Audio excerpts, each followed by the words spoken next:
Hola, buenas tardes, buenas noches, bienvenidos a una clase más de Spring. Estamos en la clase número 5, si no me equivoco, y seguimos con Eso API es. REST, ¿no, Micael? Efectivamente, sí. Hoy vamos a terminar el tema de API REST. Vamos a ver un poco más el contexto. No nos vamos a centrar tanto en la implementación Spring, pero yo creo que aporta valor para que ubiquemos lo que estamos haciendo en el contexto del desarrollo web, que creo que también es importante. Perfecto, pues nada, todo tuyo. Muy bien, bueno, hola a todos. Tal y como comentamos ayer, hubo un compañero que preguntó cómo se utilizaría la API REST exactamente a la hora de desarrollar una aplicación web.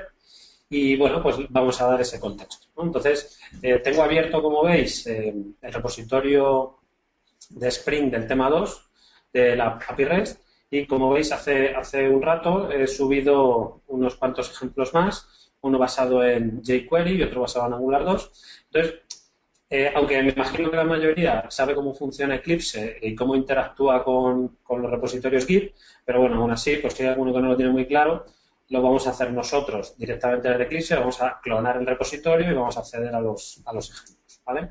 Entonces, bueno, abrimos Eclipse, que tenemos por aquí. En Eclipse, como os comentaba, tienen la capacidad de interactuar con repositorios. Entonces, para eso, lo habitual es abrir la perspectiva de Git, ¿no? Entonces, en Open Perspective buscamos la perspectiva Git y eso lo que nos hace es ponernos un pequeño botoncito aquí a la derecha y los elementos que veis en la pantalla han cambiado ligeramente, ¿no? Entonces, aquí a la izquierda aparece una pestaña con los repositorios Git y es en esta pestaña, junto con las opciones que tenemos aquí arriba, es donde podemos clonar el repositorio, ¿no? Entonces, vamos a clonar directamente el repositorio con la IT. Podríamos poner directamente la URL, pero por defecto, incluso Eclipse nos proporciona una integración con GitHub, de manera que directamente podemos buscar el repositorio que queremos, ¿no? Entonces, le vamos a buscar. A ver, parece que no.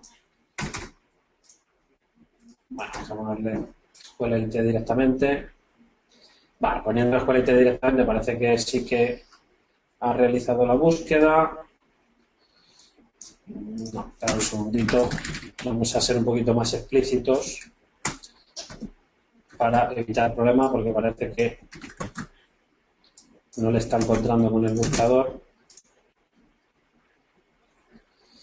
No, bueno, vamos a hacer una cosa. Como parece que no lo encuentra, vamos a ir directamente a la sección de repositorio Git y ya está. Entonces, vamos a la página web, la URL del repositorio, aquí la tenemos, clone or download. Entonces, bueno, podemos utilizar HTTPS, podemos utilizar SSH, lo que queramos. Si pegamos la URL aquí, ya directamente automáticamente rellena toda la demás información, nos pide que descarguemos el máster, nos pide que elijamos una carpeta donde guardar la información. Vamos a tener aquí una carpeta aquí en el escritorio mismamente. Efectivamente, bueno, todas las opciones por defecto son correctas. Ya ha clonado el repositorio. Cuando clone el repositorio nos aparece aquí. Pero una vez que hemos clonado el repositorio, lo que tenemos que hacer es ir a la vista principal, al desarrollo Spring, ¿vale?, que es esta perspectiva de aquí, e importar un repositorio Maven que nos hemos descargado, ¿no? Entonces, bueno, aquí hay varios repositorios, perdón, varios proyectos, pero al final él nos deja solo importar los dos nuevos porque el resto de repositorios yo ya los tengo en el workspace de Eclipse y colisiona su nombre, ¿no? Entonces, si yo quisiera evitar esa colisión, eh, lo que tendría que hacer es borrar primero o renombrar los proyectos para evitarlo. En cualquier caso, como a nosotros solo nos interesan los dos proyectos nuevos, le decimos finish y, bueno, ahí automáticamente se está descargando el proyecto, comienza a compilar ese proyecto automáticamente para que esté disponible, ¿no? Entonces, bueno, aquí tenemos los dos proyectos. El primer proyecto, el que veis aquí como REST Ejem 0, es el proyecto que en la parte del servidor es exactamente igual que lo que hicimos ayer, pero en la parte del cliente, le hemos dotado de parte cliente, tiene un index HTML y un script JavaScript, ¿no? Un script JS. Entonces, vamos a analizar ligeramente qué es el index HTML y qué tiene el contenido del script y luego veremos la aplicación. Bueno, si queréis vamos a hacer una cosa. Vamos a ejecutar la aplicación primero y luego nos centramos a ver el código. Arrancamos la aplicación como siempre, botón derecho en Application. Como os digo, este es el ejercicio que hicimos ayer. Ahora voy a cerrar todo el código que tengo abierto. El aplicativo es siempre igual. Es el ejercicio de gestión de ítems, que gestiona los ítems en memoria. Y tiene una API REST muy básica que permite el listado, edición y modificación y borrado de ítems. Entonces, una aplicación que haga uso de esta API REST pues puede ser esta que veis aquí. Ahora mismo que está cargando el fichero index.html. Si veis, si yo hago así index.html, carga el mismo contenido. Y es básicamente una lista de la compra, por ejemplo. Pues, comprar leche, comprar pan, comprar cereales. Yo puedo marcar como el cargo ya lo tengo comprado o puedo borrar los elementos, ¿no? Puedo volver a poner leche o puedo poner pan. Entonces, lo verdaderamente importante de aquí, si le pulsamos F12, si abrimos la herramienta para desarrolladores, lo que estamos viendo o lo que podemos ver es las peticiones que se hacen desde el cliente al servidor. Por ejemplo, yo voy a añadir un nuevo elemento. Voy a añadir carne. Cuando le doy a add, aquí aparece una nueva petición. La petición se ha hecho a la URL localhost 8080/items. Y fijaos qué información va en esa petición. Aquí tenemos el request payload, es decir, el contenido de la petición, y vemos que es precisamente un nuevo ítem que acabamos de crear. Si os dais cuenta, cuando estuvimos hablando ayer de la información que tenía un ítem, pues básicamente tenía el identificador, la descripción y checker. Claro, la primera vez que vamos a crear un ítem no pasamos el ID porque precisamente el ID es el que nos viene del servidor. Por eso, si vemos la información que se está enviando desde el cliente al servidor, vemos cómo no aparece el ID, pero el resto de datos sí que aparecen. Las cabeceras que van en la petición son application JSON, porque es el tipo de contenido, y otro tipo de cabeceras que el browser inserta automáticamente. Cuando nos devuelve la información el propio servidor, pues aquí vemos la información que nos ha devuelto. Nos ha devuelto la misma que acabamos de enviar nosotros, es decir, el ítem carne con checked false, y el identificador ya tiene valor. ¿Por qué tiene valor? Porque es lo que nos devuelve el servidor. Si yo, por ejemplo, quisiera marcar el pan, lo que está haciendo es modificar el ítem de pan. Entonces, al hacer eso, ¿veis? La URL completa es http localhost items 5, que viene resumida como 5 aquí. La petición ahora sí que lleva el identificador y lo que tiene ahora es el contenido true y, como es habitual en una API REST, se devuelve el recurso una vez que se ha modificado también completo, ¿no? Y, bueno, similarmente el de borrar, que acabamos de ver, el 4. Una cosa que no hemos visto antes, el request method ahora es delete, antes era post o put, dependiendo de lo que estábamos haciendo, ahora es delete y, por lo tanto, lo que hace es borrar el elemento. Otro aspecto interesante es que si nosotros recargamos la página, obviamente volvemos a tener toda la información que teníamos antes, ¿no? Entonces, ¿cómo se consigue esta funcionalidad cuando el backend es API REST? No sé si os habéis percatado, pero cada vez que yo modifico y pongo un elemento, no se refresca la página, simplemente se actualiza su contenido.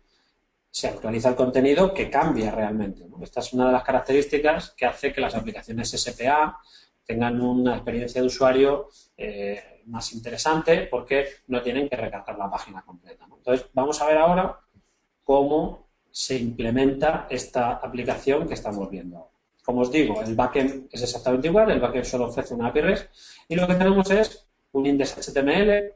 El index.html es muy sencillito porque lo único que tiene es una referencia a jQuery y una referencia al script JavaScript, que es el que contiene toda la lógica de la aplicación, y luego, bueno, pues lo que sería el esqueleto, ¿no? Tiene un título, tiene un div, que es donde se va a insertar la información que llegue del backend, y luego, bueno, un salto de línea y tiene un botón para añadir elementos y el campo de texto, ¿vale? Con sus correspondientes IDs, que luego permiten que el código JavaScript implementado con jQuery pueda direccionar, pueda apuntar directamente a cada uno de estos elementos para modificar ese contenido o bien para recoger la información del usuario. Entonces, bueno, este no es un curso de jQuery, no es un curso de JavaScript, pero bueno, creo que más o menos todos tenemos experiencia, algo de experiencia, y no va a ser muy difícil entender el funcionamiento de este ejemplo.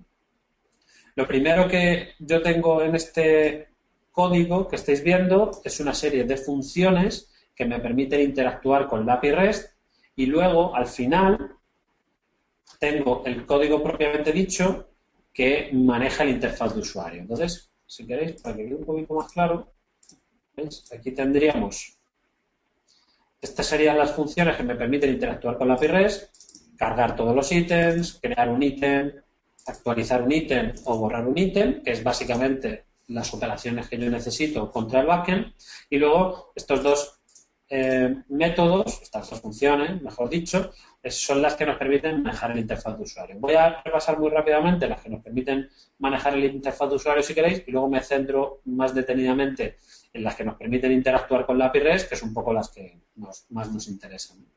Bueno, básicamente cada vez que yo tengo que mostrar un ítem dentro de la página, pues lo que hago es saber si tiene que estar chequeado o no en función del atributo checked del propio ítem, que me pasan como parámetro, y eso hace que tenga un estilo tachado, ¿vale? Cuando marcamos un elemento en el checkbox, se tacha. Entonces, cuando yo quiero mostrar un ítem determinado, básicamente me voy a la zona de info de la página, lo hago buscando por el ID info. Si os recordáis, en jQuery, la función $, yo lo puedo pasar a un selector CSS para marcar un elemento dentro de la página DOM. Y lo que hago es añadir este pequeño elemento. ¿Vale? No estoy utilizando ninguna tecnología de templating para mantener el ejemplo sencillo. Básicamente, creo un div que tiene como ID ítem, guión y el identificador del propio ítem. Eso me va a permitir luego quitar ese ítem en caso de que le dé al botón borrar. Y luego tiene el checkbox. Espera, voy a hacer una cosa para que se vea mejor. Ahí está. Vale, sí. Lo vamos a ver un poquito más claro.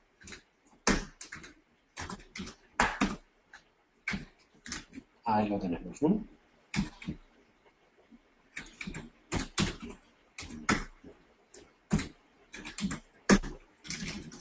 Vale. Bueno, la verdad es que estoy intentando que la estructura del código sea similar a la estructura del HTML para que entendamos mucho mejor qué es lo que estamos haciendo aquí. Entonces, básicamente estamos creando un div por cada elemento. Ese div tiene un campo de texto, un checkbox, que sería el que nos permite marcar un ítem como completado o no. Tendría el spam, que tiene la descripción. Necesitamos el spam porque vamos a dotar ese spam de estilo. Y luego el propio botón de borrar y, por último, el cierre del div. Vale. Luego, ahí faltaba un más.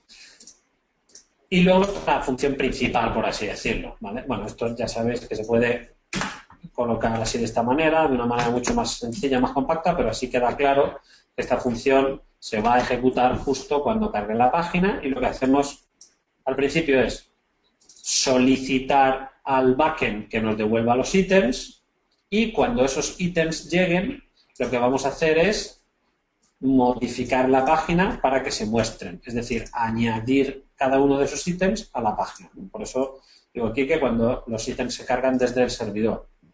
Hay que tener en cuenta una cosa, que obviamente todos los que ya estén familiarizados con JavaScript comprendéis perfectamente. JavaScript es un lenguaje asíncrono. Lo que quiere decir es que no se puede bloquear el flujo de ejecución a la espera de un resultado y todo se gestiona a través de callbacks, es decir, a través de funciones que se ejecutan cuando la información llegue. Entonces, lo que le estamos diciendo aquí a la función loadItems es cuando los datos lleguen, yo quiero hacer esto. Luego lo que hacemos es, bueno, simplemente apuntar directamente a la zona de información y al input de texto, y luego lo que hacemos es que cada vez que se haga clic en el botón de información, pues yo lo que quiero hacer es determinar si ha sido el botón el que ha sido pulsado. Entonces cojo la información, básicamente identifico el ID.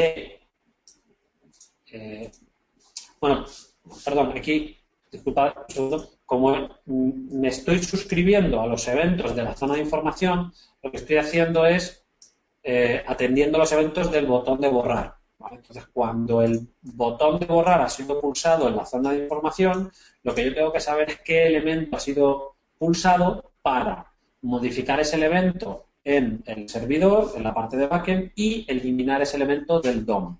Entonces, lo que yo estoy haciendo es, lo primero, obtengo el parent del elemento que ha sido pulsado. Eso me permite obtener el div del ítem. Una vez que yo tengo el div del ítem, yo ya puedo acceder a su atributo ID y haciendo un split por el guión, yo podría obtener el identificador del ítem, porque esa información la tengo reflejada en el DOM, por así decirlo. Y una vez que yo ya tengo el identificador del ítem, yo ya puedo borrar el div correspondiente a ese ítem para que se me actualice la interfaz de usuario, para que se me actualice la página, y solicitar al backend que se borre ese ítem también. Y luego también lo que tengo aquí es el manejador de los checkbox. Cada vez que obtenga o aparezca un evento de tipo change en el div de info, yo lo que tengo que hacer es obtener los elementos de la página para ese ítem. En concreto, obtengo el checkbox como un elemento jQuery, obtengo el div del elemento y obtengo el span del texto. ¿Por qué?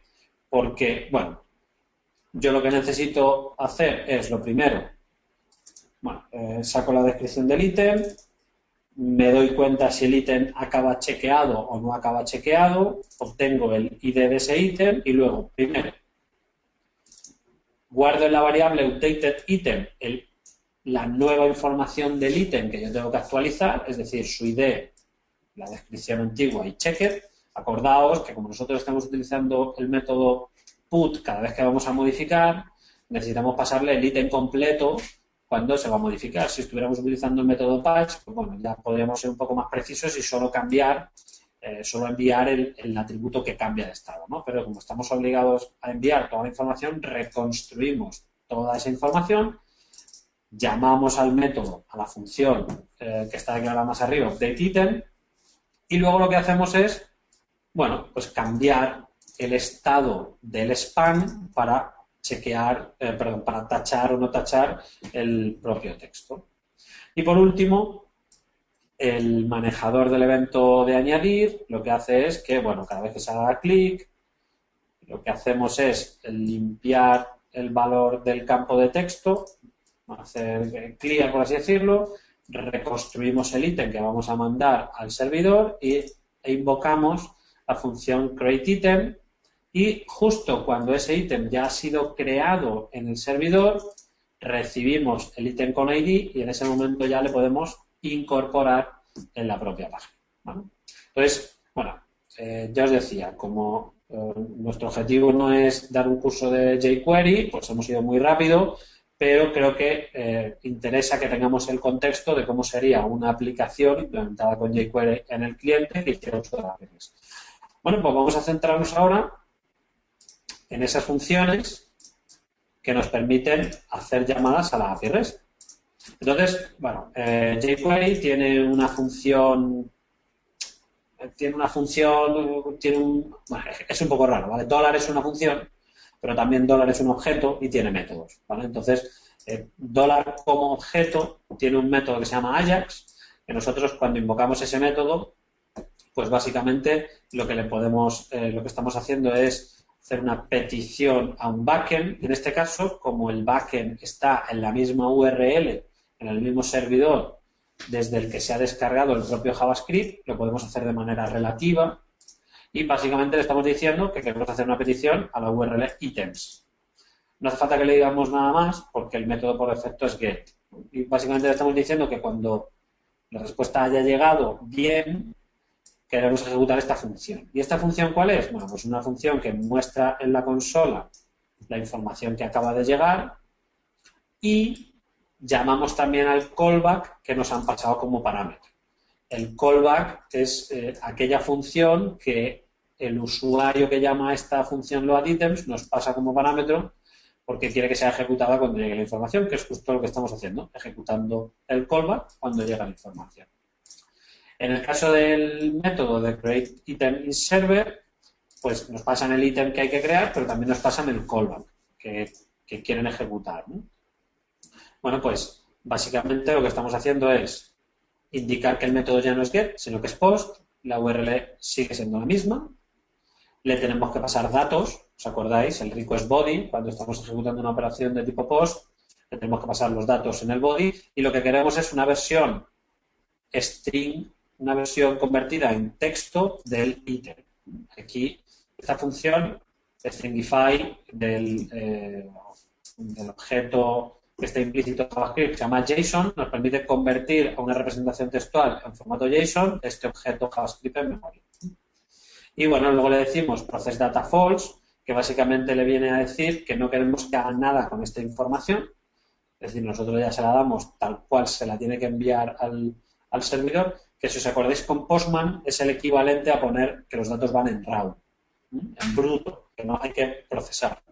Y es necesario pasarle las headers, las cabeceras, porque es necesario que el servidor entienda que los datos van en formato JSON para que los pueda procesar correctamente. Y de nuevo, done, con el método done le pasamos la función que queremos que sea ejecutada cuando la respuesta vuelva. Y básicamente lo que estamos haciendo es mostrando en la consola el ítem que viene de vuelta y llamando al callback que nos han pasado como parámetro. El siguiente método es muy parecido al anterior, pero en vez de post es put. El resto de datos son equivalentes y la URL ahora contiene el identificador del ítem que queremos modificar. Y por último, en el método deleteItem, el método es delete, la URL contiene el identificador del elemento a borrar y lo que ocurre es que aquí ya no hay que pasarle el data, ¿vale? Porque cuando vas a borrar un elemento basta con que el elemento esté indicado en la propia URL. Y de nuevo te pasamos aquí una función que, bueno, que cuando todo va bien muestra por consola la información que se ha ido borrando.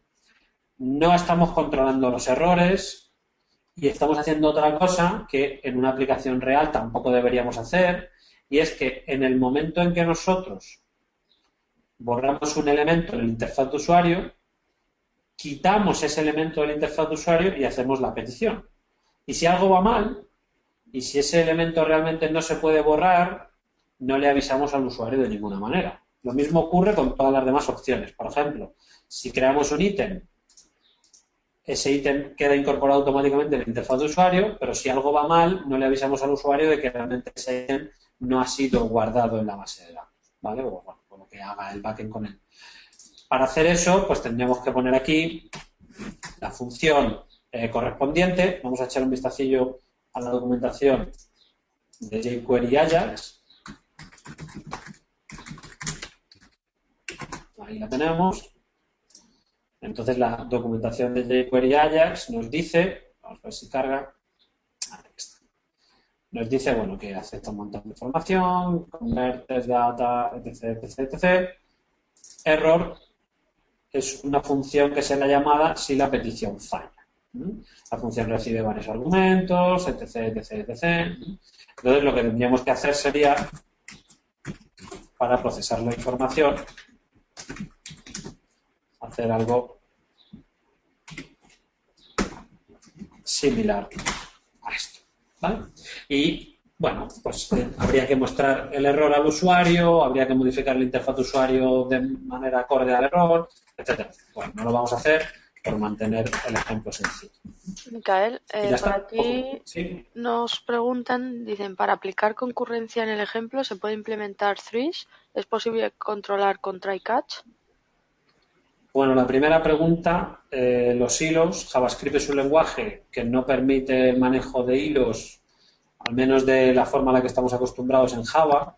Quiero decir, no permite una concurrencia con memoria compartida, pero realmente, tal y como funciona JavaScript, todo es concurrente. Es decir, cuando yo hago una petición al servidor, mientras estoy esperando la respuesta, se puede ir ejecutando perfectamente el código JavaScript que esté en la página. Es decir, no se bloquea la interfaz de usuario.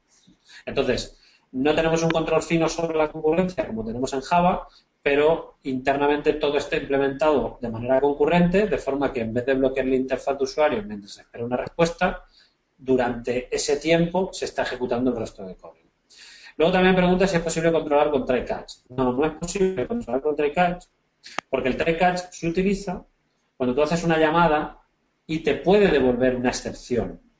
Pero cuando tú haces una llamada asíncrona, no devuelve una excepción. Las llamadas asíncronas, lo único que tú puedes hacer es pasarle una función que será ejecutada en caso de que todo vaya bien y una función que será ejecutada en caso de que algo vaya mal. Pero no puedes poner un try catch. El que tenga un poquito más de experiencia con JavaScript sabrá que la gestión de callbacks se convierte en una forma un poco engorrosa de gestionar esto y lo que se utilizan son las promesas, las promises. jQuery permite el desarrollo de peticiones basados en promesas, que nosotros no lo vamos a ver, y en la especificación de ECMAScript 2016 o ECMAScript 7, es decir, en las siguientes versiones de JavaScript, se está empezando a diseñar una forma de trabajar con operaciones asíncronas como si fueran síncronas, lo que llaman async await. Si tenéis interés, podéis buscar por aquí. Async await es una forma de simular que una operación es síncrona, pero cuando en realidad es asíncrona. Bueno, pues cuando se pueda utilizar async await, que todavía no se puede porque todavía está en desarrollo, en ese caso sí que se podrá utilizar try catch para las operaciones asíncronas. Pero hasta entonces no se puede. Bueno, aquí tenemos un ejemplito que vemos que tenemos un try catch cuando en realidad estamos haciendo una operación asíncrona, ¿vale? Con estas dos palabras reservadas, async y await, darán bastante que hablar cuando se apruebe, pero ya os digo, todavía no. ¿Vale? ¿Alguna consulta más, Sara? Sí, ¿con Angular 2 se complica o se simplifica lo realizado en el ejemplo que hemos visto con jQuery? Bueno, pues lo que vamos a hacer ahora justo es ver el ejemplo con Angular 2 y decidir vosotros, ¿vale? Angular 2 simplifica la gestión de la interfaz de usuario, eso sí, porque al estar basado en templating es bastante más sencilla bajo mi punto de vista, pero lo que es la parte de manipulación del API REST, pues es poco más o menos igual, ¿no? Porque al final básicamente consiste en definir la petición, configurar la petición, realizar la petición y procesar los datos de vuelta, cosa que es bastante parecido, ¿no? Entonces, si no tenéis más dudas con el ejemplo de jQuery, lo que vamos a hacer es rápidamente irnos con el ejemplo de Angular. Bueno, con respecto a Angular, la aplicación se comporta exactamente igual, entonces no tiene mucho sentido que la volvamos a ejecutar. Pero lo que sí que vamos a ver es el código fuente. Entonces, bueno, Angular, me imagino que ya lo sabéis también. Angular 2 es un framework que está todavía en desarrollo.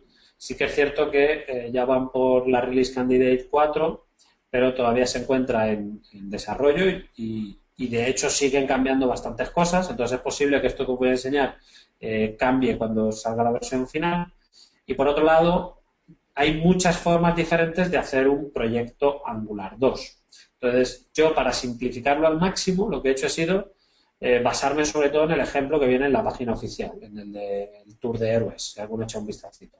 Entonces, no necesitamos compilador porque compila el propio browser y, bueno, tanto el tsconfig como el systemjsconfig y el index.html son exactamente igual que como vienen en el Tour de Héroes. De hecho, no me he preocupado ni siquiera de cambiar el título del ejemplo. Os lo digo porque Esto no lo vamos a ver como es. Si alguien tiene interés, que se vaya a la página oficial y lo consulte. Incluso el main HTML, el main TS, es muy, muy, muy básico. ¿Vale? Entonces, vamos a empezar contando rápidamente. El main TS es como la aplicación principal, que básicamente tú le dices cuál es el componente principal de tu aplicación y qué servicios vas a necesitar. Nosotros vamos a necesitar fundamentalmente hacer peticiones HTTP, por eso aparece aquí lo de HTTP Providers, y el componente principal se llama app component. ¿Vale? Entonces, con este main es suficiente. Nos vamos a ir directamente al app component. Bueno, los imports son los necesarios y básicamente tenemos un componente que es toda la página principal, que está identificado con myapp, que tiene el template en este fichero, en app component HTML, y que hace uso de providers HTTP, es decir, que hace uso de un cliente HTTP, que es el que vamos a usar para hacer peticiones al backend. Vamos a repasar, si queréis, el template, que se entiende muy bien, y luego ya nos centramos en el código.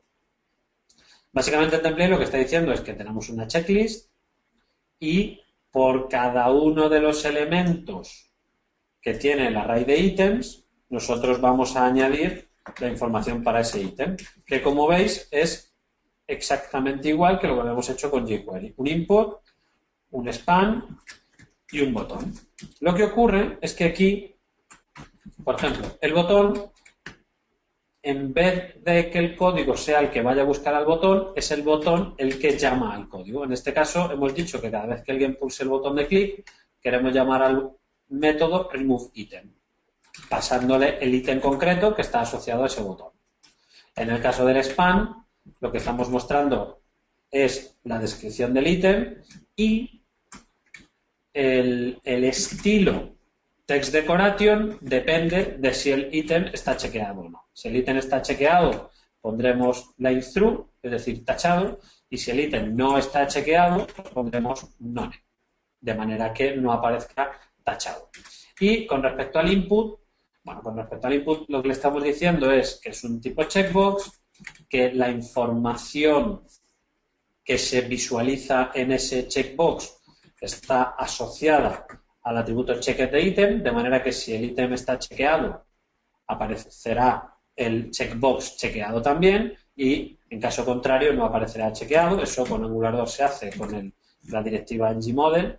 Y luego aquí estamos gestionando el evento chain. Lo que le estamos diciendo es que cada vez que cambie el estado de ese checkbox, quiero ejecutar la función onCheckboxChange, ¿vale? Que ha cambiado el checkbox. De esa manera, nosotros podemos procesar ese cambio y llamar a los métodos que hacen llamadas a su vez a la API REST. Y luego, por último, bueno, aquí tenemos el input que permite recoger el texto y el botón, cada vez que se hace clic en él, estamos diciendo que invoque el método addItem, aquí sí que es un método del componente, pasando como parámetro el valor que hay en el componente descripción y asegurándonos de que el valor de la descripción se reinicializa cada vez que hemos añadido el elemento. Entonces vamos al componente.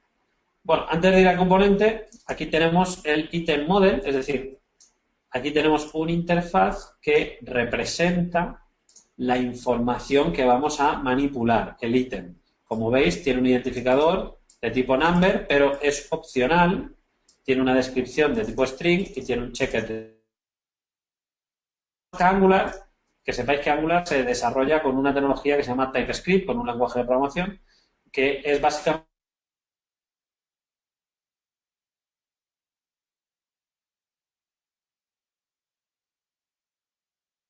dos aplicaciones grandes porque el compilador nos ayuda a no tener errores de tipos y es el lenguaje de programación recomendado por la gente de Angular 2 para desarrollar aplicaciones. Bueno, entonces, como os decía,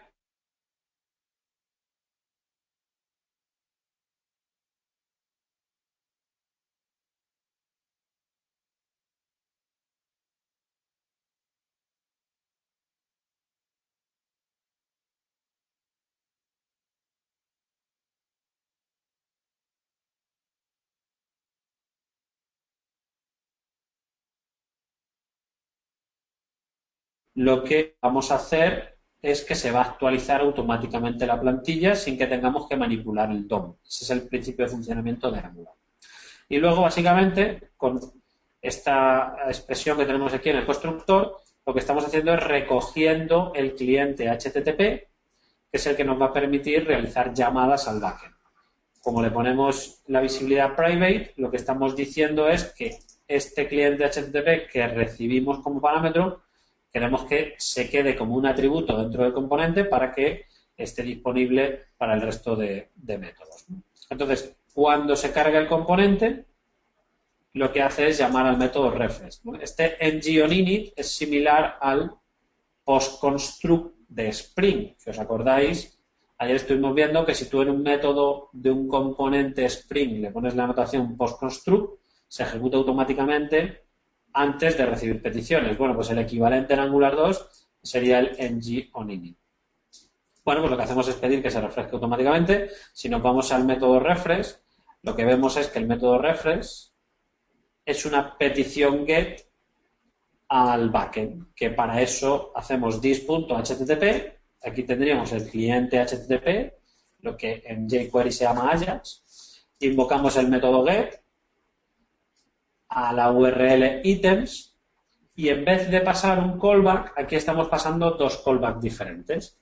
El método subscribe permite pasarle dos callbacks. El callback de cuando todo va bien y el callback de cuando algo va mal. Bueno, pues básicamente el callback de cuando todo va bien, es decir, yo quiero que el array de ítems se actualice automáticamente con la información que me está llegando del servidor, ¿vale? La forma de hacerlo con Angular 2 es esta que veis aquí. Y si algo va mal, yo estoy llamando al método handleError, pasándole como parámetro el error. Ahora veremos la función, el método handleError, pero básicamente es mostrar por consola que algo ha ido mal y ya está. Entonces, refresh es básicamente un método que lo que hace es hacer una llamada a todos los ítems del backend. Cuando alguien llama al método addItem pasándole una descripción, lo que hacemos es crear el ítem, que aquí le tenemos, crear el ítem que acompaña a esa descripción, que es básicamente una descripción y el atributo checked a false, y con ese ítem hacemos una llamada post. ¿Veis? En jQuery, la manera de decidir si el método es get o post es utilizando un atributo llamado method que puede tener los valores get y post. Aquí en Angular, la manera de diferenciar get y post es que el cliente HTTP tiene un método propiamente dicho que se llama get y otro método que se llama post. La URL también es exactamente la misma. Como segundo parámetro le pasamos los datos que queremos que vayan en el body y la manera de pasar el callback es llamando a subscribe. En vez de llamar a done y error, que es como hacíamos en Ajax, aquí le pasamos el método se llama subscribe y le pasamos los dos callbacks. Y como veis, justo después de haber añadido un ítem, lo que hacemos es llamar al método refresh para que se vuelva a hacer una petición al servidor y se recarguen los ítems que están en el backend. El remove item es exactamente igual, pero invocando el método delete. El método update item es exactamente igual, pero invocando el método put. Lo que pasa es que, bueno, en este caso la URL cambia porque en la URL se hace uso del identificador del propio ítem que queremos tanto modificar o borrar. Y ante una respuesta, lo que hacemos es refrescar automáticamente la interfaz de usuario, ¿vale?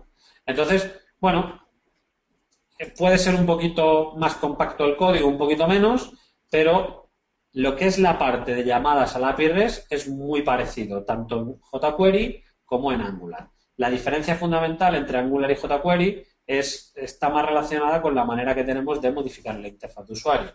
En Angular 2 se utiliza un mecanismo de binding, de data binding, y en cambio en jQuery se hace una manipulación manual del DOM. Pero la parte que a nosotros nos interesa, que es la de llamadas al backend, es simplemente igual. Yo hago una petición, para eso tengo que configurar todos los aspectos de la propia petición y suscribo o doy de alta un callback que quiero que sea llamado cuando me llegue la respuesta satisfactoria o errónea. Un pequeño detallito, si os habéis dado cuenta, aquí no estoy poniendo el content type, por ejemplo, y aquí llamo a post y no estoy poniendo el content type para nada. Es más, ni siquiera estoy llamando manualmente al JSON Stringify, no estoy convirtiendo el objeto a JSON. ¿Eso por qué es? Porque automáticamente los desarrolladores de Angular han visto que este es un caso de uso tan habitual que si le pasamos como parámetro un objeto, él se encarga de convertir el objeto a JSON y modificar automáticamente las cabeceras para que ponga content type JSON. Es por eso por lo que no es necesario hacerlo a mano. Bueno, y no sé si tenéis alguna duda del tema de Angular. Sí, por Si no aquí tenéis nos ninguna dicen duda, si existe algún plugin para que Spring Tool identifique el lenguaje TypeScript en caso de desarrollar la API REST con Angular 2. Sí, hay 3 plugins para Eclipse con diferentes grados de madurez y diferentes grados de actualización, ¿vale? Para trabajar con TypeScript y con Angular. De hecho, os lo voy a listar rápidamente. Tenemos por un lado Typex. Lo que pasa es que Typex está un poquito desfasado, como veis es de hace un año ya, y en TypeScript han cambiado las cosas mucho en el último año. Luego está también Palantir TypeScript Plugin, que es otro, que le tenemos aquí, el Eclipse TypeScript, que de nuevo, por ejemplo, dice aquí, date tu latex 1.8 code, ¿vale? Parece que está un poquito más actualizado. Lo que pasa es que, sí, le he estado utilizando yo y sí que está un poco más actualizado. Lo que pasa es que, todavía no soporta muchas funcionalidades. Y luego tenemos otro, que es este de aquí, de Angelo, que es un francés, que es el desarrollador de los plugins de Angular 1, ¿vale? Que está bastante bien también, TypeScript.java. Y pues también tiene autocompletar, etcétera, etcétera. Yo no tengo ninguno activado ahora mismo, por eso me ha aparecido. Por eso me aparece todo el código en negro y no tengo el soporte de autocompletar. Lo que sí que el desarrollador Angelo, lo bueno que tiene es que también tiene un plugin para Angular 2 directamente, que es uno de los primeros. Voy a buscar aquí para que lo veáis.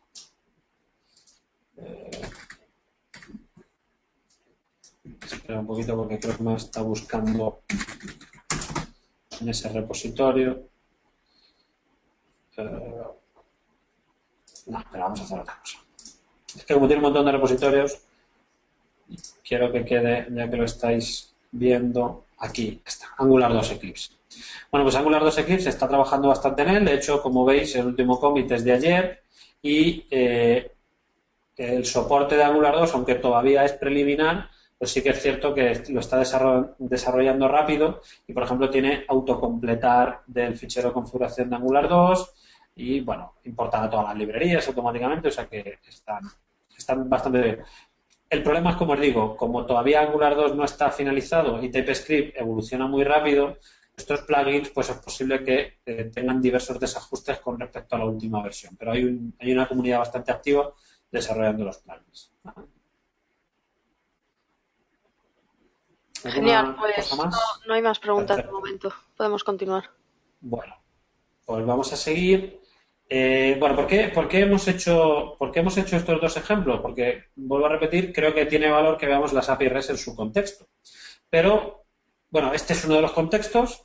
El hecho de que clientes de la API REST son aplicaciones que se están ejecutando en el browser. También podríamos desarrollar una aplicación móvil que hiciera uso de la misma API REST. De hecho, en los últimos años cada vez es más habitual que las aplicaciones web estén implementadas con API REST porque esa misma API REST da servicio tanto al cliente web como al cliente en dispositivos móviles, como al cliente Smart TV, etcétera, etcétera.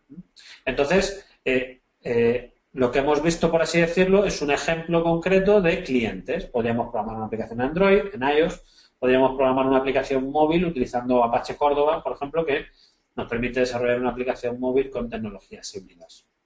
Pero ahora, ¿qué vamos a ver? Ahora vamos a ver justo el otro extremo. El otro extremo es cuando una API REST se utiliza para comunicar servidores entre sí. Entonces, en ese caso, lo que nosotros necesitamos, transparencia es justo lo que acabamos de ver, lo que necesitamos es utilizar un cliente REST desde Java, porque como nuestro servidor está implementado desde Java, en Java, pues tenemos que ver cómo hacer una petición a una API REST desde Java. ¿Qué es lo que ocurre? Que existen multitud de clientes JavaScript, de clientes REST para Java que podemos utilizar en muchos contextos. Por ejemplo, Jersey Client, Apache HTTP Client, Retrofit. Retrofit, por ejemplo, es muy utilizado en aplicaciones Android. Pero claro, nosotros, como estamos implementando el backend con Spring, pues justo lo que os quiero enseñar es el cliente de una API REST propio de Spring, el que el propio Spring te ofrece. ¿Qué ventajas tiene? Pues tiene las ventajas de que toda la información que vaya pasando por ese cliente pues se logueará en la salida de Spring. Entonces, en caso de error, podremos irnos al log de la aplicación web y ver si ha habido algún problema o no. Entonces, como os decía, para hacer peticiones en Spring se utiliza una clase que se llama RESTEmplate. Lo de template es porque Spring proporciona clases que facilitan el uso de diversos servicios y todas esas clases llevan la coletilla template, por eso se llama RESTEmplate, pero bueno, lo podríamos entender como un REST client simplemente. ¿Y qué hay que decir cada vez que queremos utilizar este cliente? Pues básicamente la URL a la que queremos hacer la petición, el método con el que vamos a hacer la petición, que habitualmente es GET, aunque obviamente puede ser de otro tipo, como ya sabemos, y lo que es importante es la clase de los objetos que devolverá la consulta. ¿Por qué? Porque este cliente automáticamente con la respuesta que obtengamos del servidor lo que va a intentar es instanciar objetos, convertir a objetos Java la respuesta. ¿Podemos trabajar con la información directamente sin que se convierta a objetos Java? Sí, lo que pasa es que es un poquito más engorroso como luego veremos. ¿Vale? Entonces, vamos a ver un ejemplito. De hecho, vamos a ver un ejemplo de una API que ya conocemos. Mirad, nosotros instanciamos un objeto RESTEmplate. Una vez que hemos instanciado un objeto RESTEmplate, pues lo que hacemos es, bueno, definir la URL.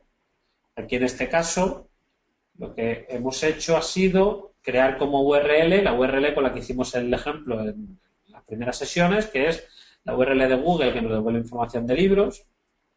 Y con esta llamada estamos haciendo la petición REST. Al RESTEmplate le decimos getForObject y básicamente lo que le estamos diciendo es quiero hacer una petición a esta URL con el método get para obtener un objeto de esta clase, de la clase bookResponse. Esta clase es una clase que nos hemos creado nosotros y ahora os enseñaré y modela la respuesta que devuelve Google cuando le haces una petición a esta URL. Esa información la guardamos en el atributo data y lo que tengo yo aquí ahora justo es un pequeño procesamiento de esa respuesta para sacar lo que a mí me interesa, que son los títulos de los libros. Si os acordáis, hicimos un ejemplo muy parecido con jQuery que hacía justo esto y bueno, el procesamiento era ligeramente diferente porque estábamos utilizando JavaScript en vez de utilizar Java.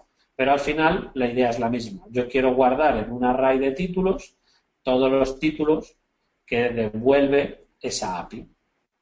Bueno, entonces, ¿qué pinta tiene este bookResponse? Bueno, pues este bookResponse es básicamente estas tres clases. ¿Por qué? Porque este es el tipo de información que me devuelve la API REST. Vamos a analizarlo ligeramente. Aquí, ¿qué es lo que vemos? Lo que vemos es que el objeto básico, el objeto principal, tiene el atributo kind, el atributo total items y el atributo items. Entonces, como a mí lo que me interesa es la información del atributo items y todo lo demás me da un poco igual, por eso el bookResponse tiene un atributo que se llama items y es de tipo lista de libros.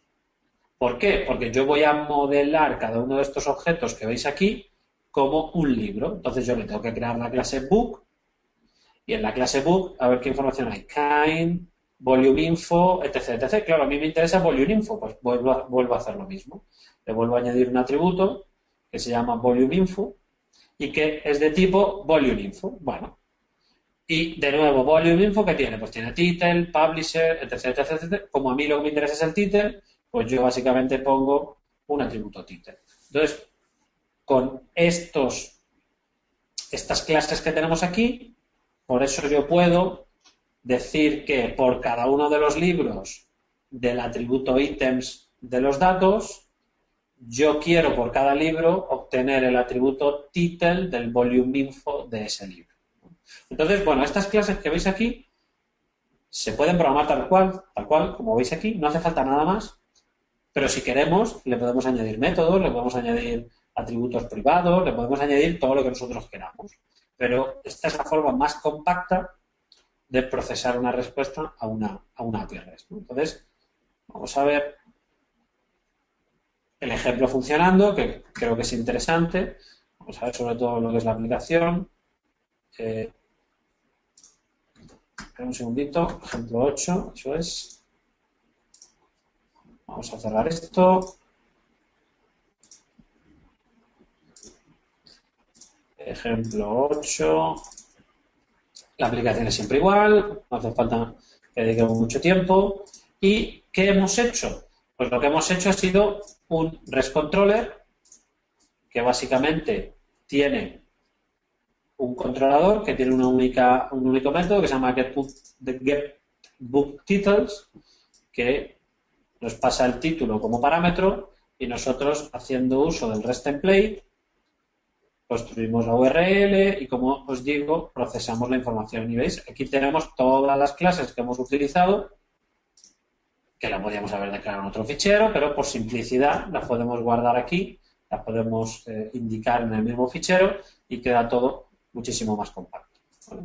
Entonces, si nosotros ejecutamos esta aplicación, como veis, esta aplicación es en sí una API REST, ¿vale? Pero podría ser una aplicación web. Si queréis, ahora la convertimos en aplicación web para que veáis lo fácil que sería. Entonces, bueno, yo me voy a... Una pregunta que nos hacen por aquí, Micael. Sí. ¿Se pueden utilizar los datos como modelo para la respuesta del REST template? Sí, claro.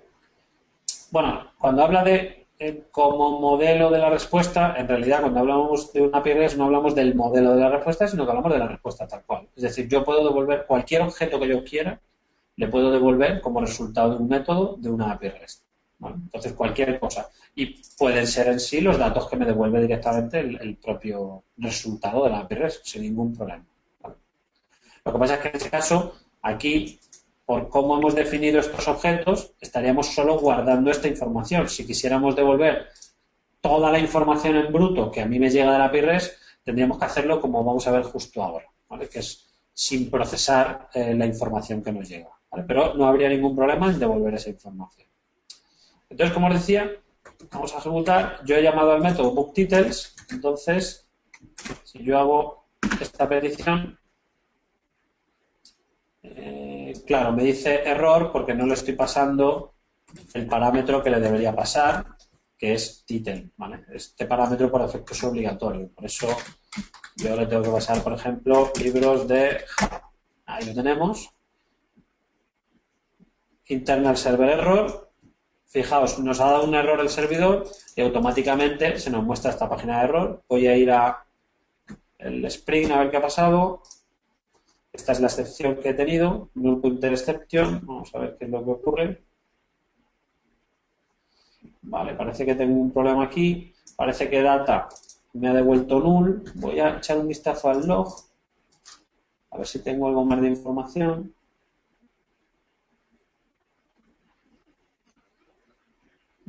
No parece que tenga...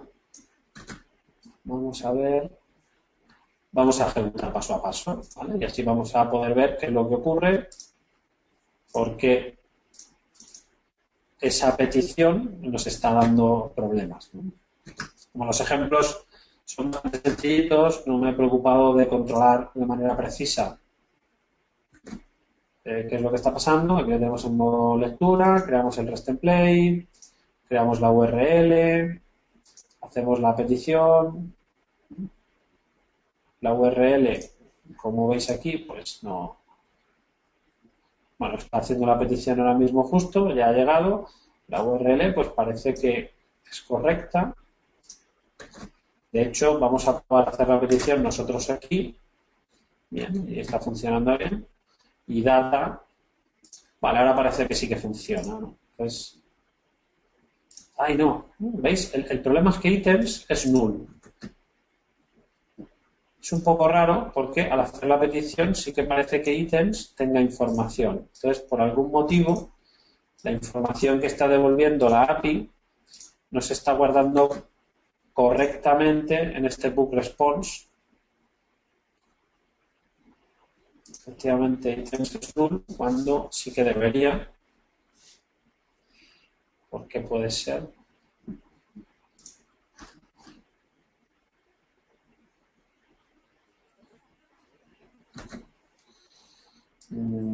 Esperad un segundo. Tenemos el array de ítems, tenemos cada uno de los ítems, tenemos volume info, y volume info tiene a su vez un title.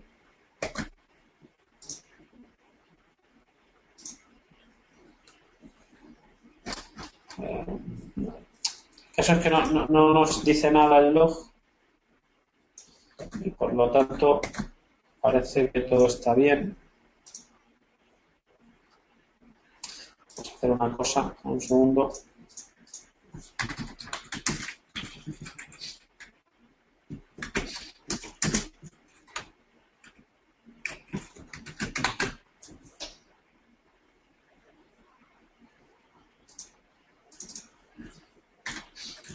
Claro, es que está fuera, no debería.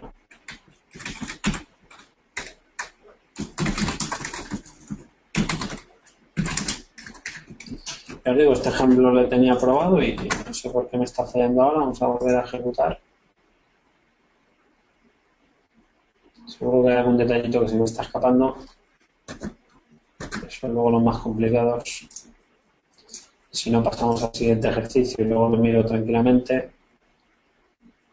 Vale, sí, parece que está funcionando y cuando yo solicito la información,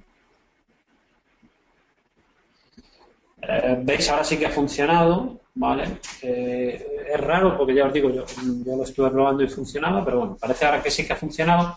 Como veis, lo que estamos viendo es un array que tiene string, que son justo los títulos. Si lo vemos aquí en la pestaña de Network, podemos ver el array de manera mucho más clara, que tiene 10 posiciones y cada una de esas posiciones pues tiene los datos, ¿no? Fijaos, lo que he hecho simplemente ha sido poner el atributo como público, porque si yo no le pongo visibilidad, el atributo tiene una visibilidad protegida. Entonces, posiblemente, cuando le ponemos una visibilidad protegido, la librería Spring, que se encarga de gestionar los JSON, que se llama Jackson, no es capaz de darle valor a esos atributos, porque o bien busca el método setter, o bien espera que los atributos sean públicos, ¿no? Entonces, posiblemente, el problema haya sido ese. Vamos a hacer otra prueba. Efectivamente, ¿no? Entonces, bueno, pues acordaos de este primer detalle, de este pequeño detalle, que el atributo, si no es público, parece que tiene ciertos problemas, pero bueno, se pone público y ya está. Os he querido poner esta sintaxis lo más compacta posible para que veáis cómo trabajar con datos de una respuesta JSON, que a priori es muy compleja, se puede hacer de manera bastante sencilla. Así que será eso, un atributo público. Más cosas. Claro, hay veces que elaborar estas clases pues puede ser engorroso, porque hay veces que la estructura de la respuesta JSON pues puede no conocerse a priori. Entonces, lo ideal sería poder acceder a la respuesta que me llega del backend, pero sin necesidad de definir clases, es decir, de manera genérica, accediendo a los elementos tal y como me llegan. Entonces, volvemos a recordar que la librería que utiliza Spring para gestionar la información que a mí me llega del backend es una librería que se llama Jackson. Entonces, es necesario saber cómo funciona Jackson por dentro para poder acceder a la respuesta que a mí me llega del servidor, ¿no? Entonces, básicamente, la idea es tener una cosa como la que veis aquí. El template es igual, la URL es exactamente igual, el getForObject es exactamente igual. Lo que ocurre es que ahora, en vez de indicar una clase que nosotros acabamos de realizar, lo que estamos haciendo es indicarle la clase ObjectNode. ObjectNode es la forma que tiene Jackson de indicar que eso es un objeto JSON genérico. Entonces, si nosotros pasamos como parámetro ObjectNode y por lo tanto declaramos una variable de tipo ObjectNode, podemos acceder al JSON, pero ahora sí tendremos que ir manualmente accediendo a los atributos como string. En este caso, accedemos al atributo items, que es un array, y por cada uno de los elementos del array accedemos al elemento concreto, que es un JSON node, y al elemento concreto le pedimos el volume info y a su vez le pedimos el title y a su vez solicitamos que ese objeto JSON nos lo devuelva como text y ya ahora sí lo podemos incluir en la lista de títulos, ¿no? Entonces, daros cuenta de que todas estas clases son clases propias de la librería Jackson y nos permiten manipular de manera genérica un JSON en Java, ¿vale? Java no tiene una librería estándar de manipulación de objetos JSON. En la versión 9, que está en desarrollo, lo quisieron introducir, pero bueno, por falta de tiempo no lo hicieron y también porque ya hay muchas librerías que se suelen utilizar. La más famosa es Jackson y otra es JSON de Google. Bueno, pues vamos a ver justo este otro ejemplo también, que es equivalente al anterior. Y voy a hacer una cosa. Que es equivalente al anterior, pero esta vez, como veis aquí, tenemos el REST template, tenemos la URL, tenemos el método getForObject, pero ahora utilizamos ObjectNode, que si abrimos la lista de import, ¿veis? ObjectNode, ArrayNode y JSONNode son clases propias de Jackson, que es la librería de gestión de JSON. Y bueno, lo devolvemos en un objeto data y luego lo que estamos haciendo es que tenemos el array de ítems, que como sabemos que es un array, podemos hacer el casting a ArrayNode y aquí podemos iterar sobre el array y podemos acceder a la información que nos interesa, ¿vale? Como el objetivo de esta API REST es simplemente extraer los títulos de la propia API de Google, pues hacemos justo eso, lo guardamos en el array de titles, de book titles, y es justamente la información que devolvemos en el método. Si ejecutamos esta aplicación, vamos a obtener exactamente la misma información que estábamos obteniendo, ¿vale? No sé si hay alguna duda, habíamos acabado con esto, la parte de REST. No sé, Sara, si hay algún comentario. De momento no ha salido nada. Si sale ya te digo. Perfecto. Bueno, pues creo que para terminar con la parte de REST, como vamos bastante bien en el curso, lo que vamos a hacer es hacer uso de una API REST que nos proporcione algún servicio que haya en Internet para implementar nuestra aplicación, ¿vale? Lo que vamos a hacer ahora es hacer una aplicación web muy sencillita que nos permita buscar fotos de un determinado tipo, por ejemplo, flores o ríos o nubes. Entonces, ¿cómo podemos hacer una aplicación web que haga eso? Pues lo interesante es hacer uso de un servicio que exista por Internet. Entonces, igual que hay servicios de información meteorológica, hay servicios de mapas, pues también hay un servicio de fotografías. En concreto, el servicio de fotografías es, por excelencia, es Flickr, ¿vale? Entonces, lo que vamos a hacer ahora entre todos es buscar en la documentación de Flickr para interpretar lo que nos está diciendo y ver cómo nosotros podemos hacer una aplicación en Spring que haga uso de esa API. ¿Por qué? Porque este también es un uso bastante habitual. Ya, como os comentaba, uno de los usos es implementarnos nosotros nuestro propio backend que ofrece una API REST y otro de los usos es consumir una API REST. Pero consumir una API REST implica poder entender la documentación, que hay veces que no es fácil. Y hay veces que cada servicio pues llama las cosas de su manera, ¿no? Entonces, bueno, vamos a echar un vistazo a la API de Flickr. Aquí no parece que ponga nada de API, pero como nosotros sabemos, como somos desarrolladores, pinchamos en desarrolladores, que es Flickr, aprovecha al máximo la API de Flickr, muy bien. ¿Veis? Un detalle también importante. Ha llegado un momento en el que ya ni siquiera se habla de API REST, sino que simplemente se habla de API. API como servicio web que proporciona información a otros servicios en Internet.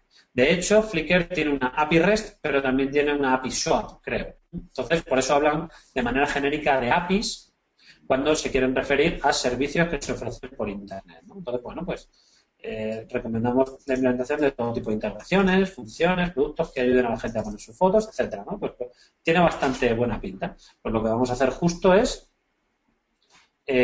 ver cómo podemos utilizar esta API de Flickr. Con más de 5.000 millones de fotos, debes usar la API de Flickr. Muy bien, pues lo que vamos a hacer es pinchar aquí o vamos a seguir lo que nos marca la documentación y vamos a seleccionar API. Cosas que debes saber. Aquí está la documentación. Muy bien, vamos a abrirlo en esta pestaña para visitar la documentación. Vamos a seguir leyendo. Autenticación. ¿Cómo empezar? Para comenzar a usar la API de Flickr necesitamos una API Key. ¿Y qué es esto de una API Key? Pues vamos a pinchar. Todas las aplicaciones fueron creadas con miembros de Flickr como tú, con la API de Flickr. Bien. Obtén tu clave API. ¿Estás listo para crear algo? Primero necesitas una clave. Solicita una clave API. Bien. Bueno, nos está pidiendo que nos demos de alta en Yahoo para solicitar una API de desarrollador. Entonces, vamos a asumir que no tenemos cuenta, nos vamos a registrar, vamos a poner un nombre ficticio, Juan Pérez, Juan.Pérez.escuela IT. No me deja poner más de un punto. Juan Pérez Escuela IT. Una contraseña, la que sea.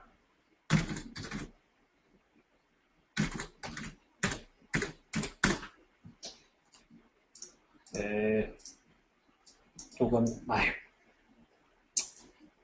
Esperar un segundo, vamos a hacer una.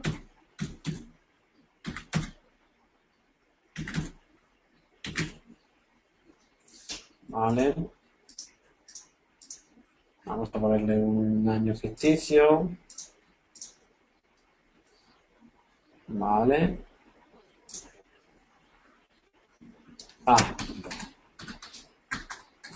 Vamos a ponerle un teléfono ficticio a ver si nos deja.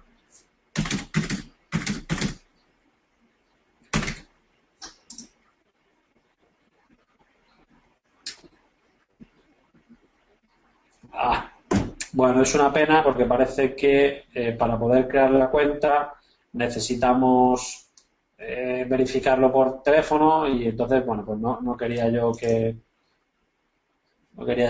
esto. Bueno, no pasa nada. Vamos a suponer que ya tenemos la API Key, ¿vale? Lo podéis hacer vosotros con una cuenta real de Yahoo. Si no, lo voy a hacer yo con mi propia cuenta real, pero vosotros tendréis que hacer este proceso, ¿vale? Entonces, bueno, yo ya tengo la API Key. Entonces voy a copiar mi propia API Key, no hay ningún problema. Vale. Un segundo, estoy copiando la propia API Key. Vosotros ya os digo, podéis hacer eso con vuestra propia, haceros una cuenta real de Yahoo. Bien. Entonces, bueno, asumiendo que ya tenemos la API Key, vamos a consultar información. ¿Qué es lo que tendríamos que hacer? Bueno, pues vamos a dar una vuelta por aquí. La API, interfaz de programación de Flickr, está disponible para uso no comercial. Vale, nosotros vamos a hacer una prueba de programación, no hay ningún problema. El uso comercial es posible mediante un acuerdo previo. Nosotros ya os digo, estamos aprendiendo a usar la API nada más. Guía para desarrolladores. Vale, esto es un poco lo que hemos visto antes. Descripción general. Fijaos, aquí ya empezamos a ver aspectos técnicos de la API, que es lo que nos interesa a nosotros. La API de Flickr está compuesta por un grupo de métodos a los que se puede llamar. Bien. Para realizar una acción usando la API de Flickr, debes seleccionar una convención de llamada, enviar una solicitud y especificar un método y algunos parámetros. Perfecto. Todos los formatos de solicitud enumerados en la página índice de la API toman una lista de parámetros con nombre. Es obligatorio indicar el método, es obligatorio indicar la API Key, que es la que se supone que hemos obtenido solicitándola, y le podemos indicar el formato. Vale, perfecto.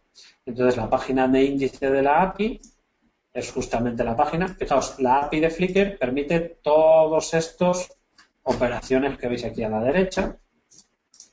Más cosas. La API de Flickr es poner los identificadores para usuarios, fotos y otros objetos. Bueno, ¿veis? Aquí ya vemos el endpoint.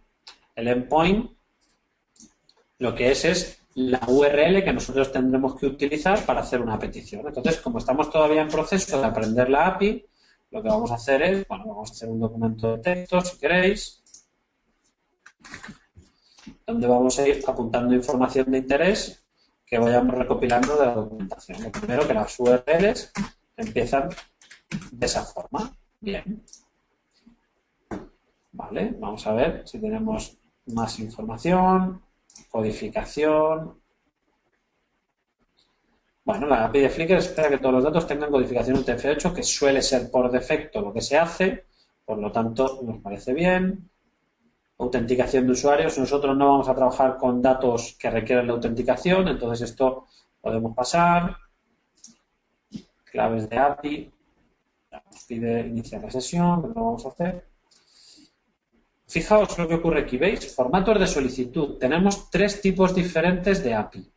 Una API REST, una API XML RPC y una API SOAP. Nosotros estamos trabajando con API REST, por lo tanto vamos a centrarnos en cómo es la API REST. ¿Vale? Pues lo que estamos viendo es que a la URL que habíamos visto antes, que es esta, hay que añadirle el método REST. Bueno, pues además tiene esta pinta. Bien. Fijaos una cosa también importante. Lo que estamos viendo es que aunque ellos llamen a la API REST, esto no es muy REST. ¿Os acordáis de que una de las características que tenía la API REST era que cada URL identificaba un recurso? Bueno, pues esta URL que acabamos de ver, de ejemplo, no parece que identifique ningún recurso. Más bien, identifica una operación que vamos a ejecutar. Entonces, bueno, me interesa que veamos este ejemplo porque también quiero que veamos que en la red hay muchos servicios que, aunque indiquen que son REST, no son del todo REST, por así decirlo, o no son REST al nivel 2, que es lo que estamos utilizando nosotros, sino que podríamos decir que son REST a nivel 0. ¿Vale? En aquellos niveles de madurez que vimos de API REST, esto estaría en el nivel 0. Entonces, bueno, vamos a hacer una prueba, vamos a ejecutar este comando a ver qué nos devuelve. Para ello podemos utilizar Postman. Entonces, escribimos en Postman, hacemos get. Fijaos lo que nos acaba de decir. Lo que nos acaba de decir, lo primero, es un error. Invalid API key. Claro, porque no le estamos pasando la API key a la petición. Fijaos, aquí no aparece por ningún sitio la API key. Entonces, si le queremos pasar la API key, está un poco enrevesado, ¿veis? Porque aquí no nos habla nada de API key. Pero si os dais cuenta, en la descripción general sí que nos decía que el parámetro era obligatorio API key. Bueno, pues la verdad es que, como veis, es un poco enrevesada la documentación, pero al final, poco a poco, vamos sacando los datos, ¿no? Aquí habría que pasarle la API key. Entonces voy a coger mi propia API key, se la pego ahí, vamos a ver.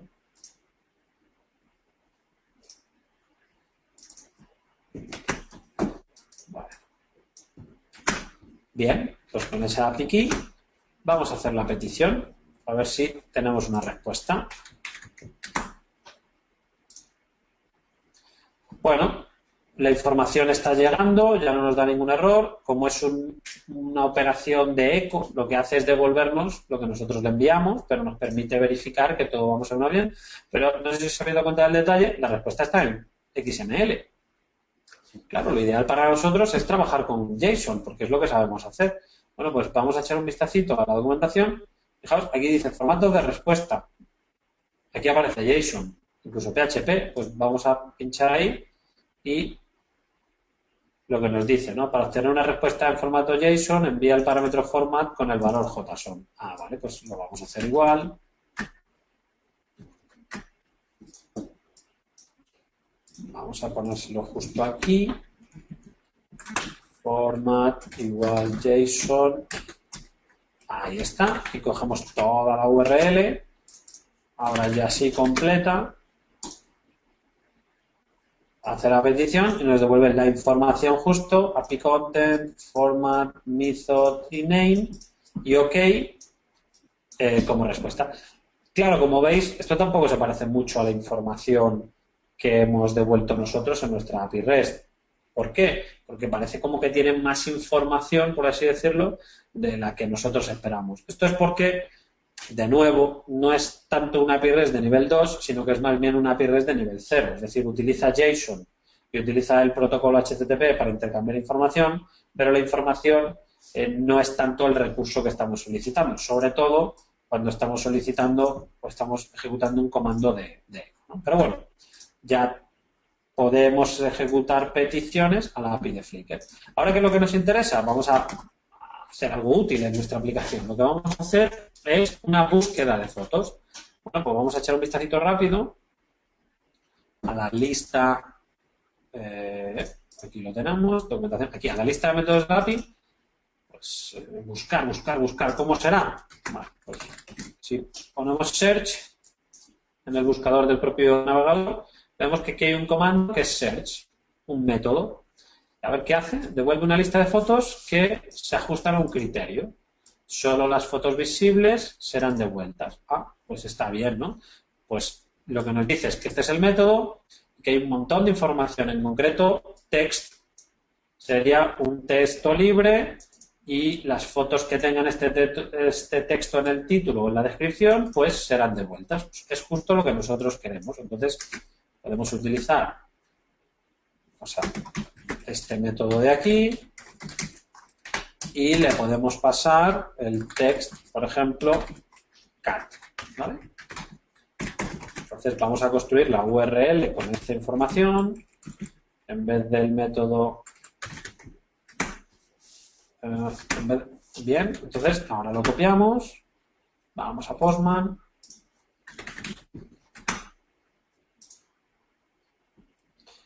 Aquí tenemos la información que nos devuelve la API de búsqueda. Nos dice que tenemos 100 elementos de un total de 400.000 y aquí tenemos un array de fotos y por cada foto nos devuelve un identificador de la foto, un servidor, farm, title, etc. ¿Vale? Interesante, pero no está la URL de la foto por ningún sitio. Claro, a nosotros nos interesaría, si estamos haciendo un buscador de fotos, sacar la URL de la foto. Entonces, ¿eso cómo lo podemos hacer? Bueno, pues vamos a echar un vistacito a la documentación. A ver, ¿cómo podría yo obtener información de la foto? A ver, formatos de respuesta.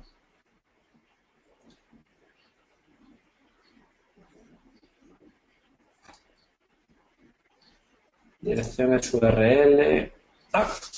Fijaos, direcciones URL de origen de fotos. Puedes crear la URL de origen a una foto una vez que sepas su ID, el ID del servidor y el ID del conjunto de servidores y el secreto. Es decir, si yo tuviese toda esta información, podría acceder a la fotografía propiamente dicha. Y justo cuando buscamos, obtenemos esa información, farm, server y secret. Entonces, vamos a ver.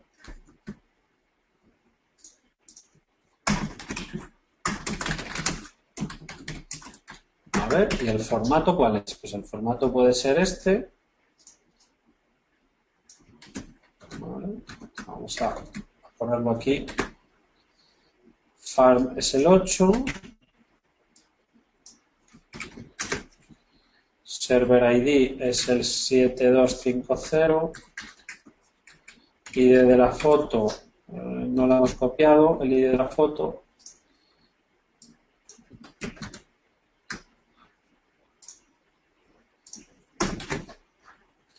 Vale, vamos a guardar la info así.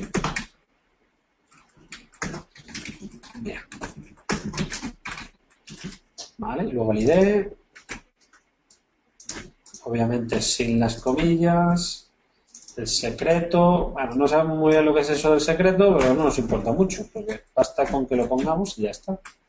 Y luego, esto de aquí es el tamaño de la foto. ¿Veis? Aquí abajo. S, Q, T, M, etc. Nosotros vamos a poner M de medium y ya está. Pues si hacemos una petición con esta URL,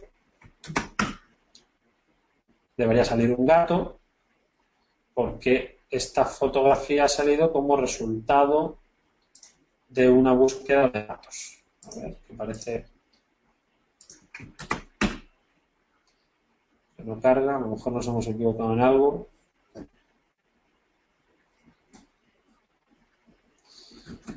Vamos a echar un vistacito a la documentación. Farm ID, etc, ID secret, sí, lo raro. Ahora, mira, aquí está el gato.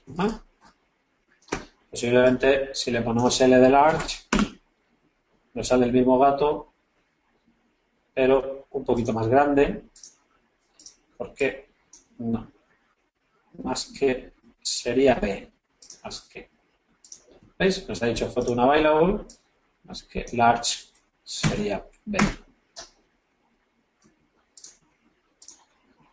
Parece que va un poco lento hoy y no carga bien. Ahí está, ¿vale? Bien, ¿qué hemos hecho? ¿Por qué he hecho esto que estáis viendo? Porque este es el tipo de trabajo que vais a tener que hacer vosotros cada vez que queráis aprovecharos de una API REST que esté disponible en Internet para enriquecer la experiencia de vuestra aplicación. Es decir, vais a tener que indagar en la documentación y vais a tener que interpretar la documentación como yo he hecho, ir paso a paso. ¿Hasta qué? Hasta que podáis, por así decirlo, entender el funcionamiento y su uso. Más o menos ya tenemos claro cómo funciona la API, pues ahora os invito a que hagamos una aplicación que haga uso de la API y lo que vamos a hacer es un buscador de fotos, es lo que vamos a hacer. Entonces, pues nada. Le decimos ¿Me permites, Micael, que te pase antes un par de preguntillas? Perfecto, sí, dime. Aquí nos dice Luis, si el API retorna al cliente dentro del objeto otros objetos, ¿cómo se modelaría a una clase Java?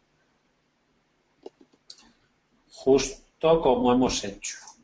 Es decir, entiendo que estamos hablando del ejemplo previo, es decir, esta API REST que nosotros estamos utilizando devuelve un objeto que a su vez tiene otro objeto. Es justo esto. Devuelve un objeto que a su vez tiene un array con más objetos, que a su vez tiene un atributo volumeInfo que tiene otro objeto. Entonces, ¿cómo se modela? Pues justo así. Es decir, definimos una clase para el objeto principal con un atributo.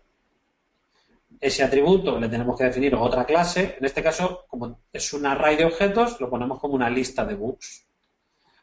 Book es una clase que nosotros también hemos hecho, que tiene el atributo volumeInfo, pero como volumeInfo es a su vez otro objeto, pues otra vez tenemos que definir la clase. Entonces, si queremos procesar este JSON como clases Java y el objeto principal tiene objetos dentro, se hace una relación entre las clases y al revés también.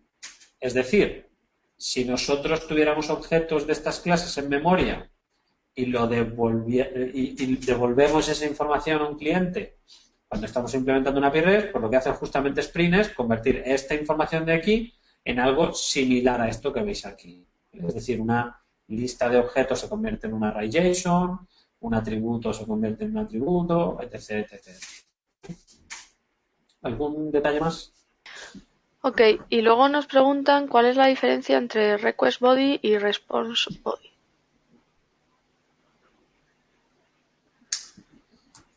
Request Body es lo que nosotros ponemos cuando queremos... Espera, a ver, es que estoy buscando la fuente. Aquí. Request Body es lo que nosotros ponemos cuando queremos acceder al cuerpo de la petición cuando estamos implementando un método que atiende una petición REST. Es decir, si nos llega información, pues necesitamos acceder a esa información con la notación Response Body. Perdón, Request Body. ¿Vale? Ahora, Response Body, pues no lo sé, porque creo que no lo podemos Sí, aquí lo tenemos, ¿vale? Response body, web response body.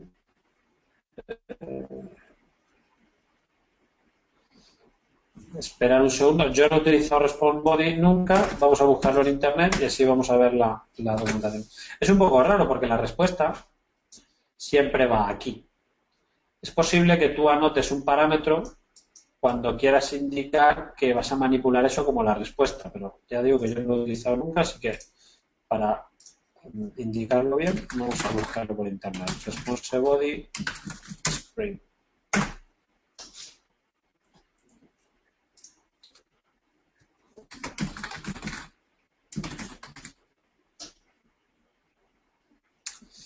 En Spring MVC, la anotación response body y response entity son peligrosos porque pueden renderizar diferentes tipos de contenido que los clientes pueden requerir vía URL Path Extension. Esto no les importa mucho, parece.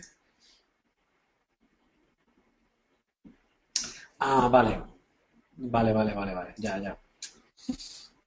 Es que, claro, hace tiempo que no lo veía. Bien. Cuando tú pones response body, bueno, lo voy a explicar de otra manera. ¿Veis este rescontroller? Este rescontroller de aquí es en realidad una forma rápida de poner esto. Controller y poner aquí response body. Vale.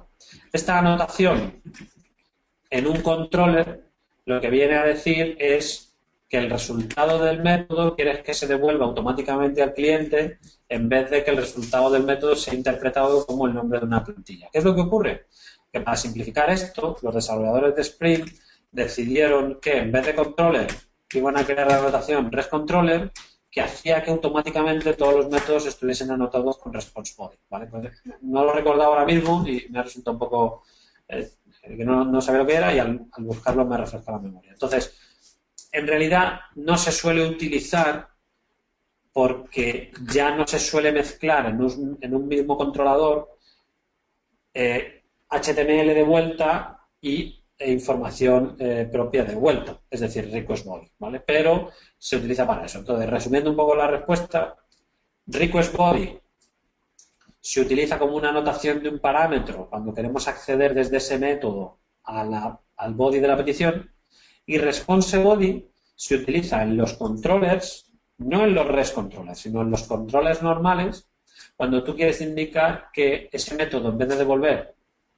información HTML que va a tener que ser generada con una plantilla, en realidad devuelve información que directamente tiene que ser enviada al usuario. Es decir, justo lo que pasa por defecto cuando el controlador es REST. ¿Vale? Entonces, esa es la diferencia. En realidad, no tienen mucho que ver el uno con el otro. ¿Vale? ¿Alguna consulta más? Gracias. No hay más preguntas. Nada. Bueno, venga, pues vamos a pasar, como os decía, a hacer una aplicación web que haga uso del API de Flickr. Entonces, ¿cómo lo hacemos? Nos vamos aquí al Starter Project. Bueno, pues le podemos poner, por ejemplo, REST. A ver, ¿qué ejercicio tenemos? Tenemos uno, pues ahora tenemos dos. REST ejer 2. Vale. Bueno, aquí lo vamos a poder llamar Flickr Web, etc. Vale. Aquí podemos poner también esto. Bien. Decimos que necesitamos web, decimos que necesitamos Mustache, decimos que necesitamos las DevTools. En vez de hacer una API REST, ahora vamos a hacer una aplicación web normal, pero que va a consumir la API REST de Flickr. Bueno, vamos a hacer la aplicación, vamos a cerrar todo esto. Bien, lo hemos llamado así. Entonces, bueno, la aplicación, como os decía, yo siempre suelo cambiar el nombre, porque me gusta que se llame Application. Así son todas iguales y, bueno, nos viene un poco más, ¿no? Bueno, pues hacemos un controller. Ese controller le podemos llamar Flickr Controller. Y necesitamos que sea un controller normal, no de los de tipo REST, sino normal. Bueno, pues hacemos un método que se llame Flickr Search, por ejemplo, que nos pase desde el cliente una cadena de búsqueda, ¿vale? Por ejemplo, que el usuario quiera. Y nosotros lo que tenemos que hacer simplemente es devolver el nombre de la plantilla que queremos que se encargue de procesar la información que nos llega desde la API REST. Pues vamos a hacer una plantilla muy rápida. Hemos dicho que se llama Flickr Search.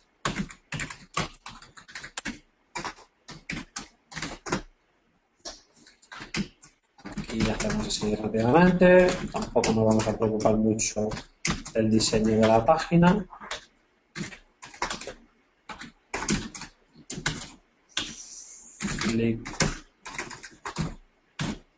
Flickr Search for. Vale, aquí le vamos a poner la búsqueda que acabamos de hacer. Y si os acordáis de Mustache, pues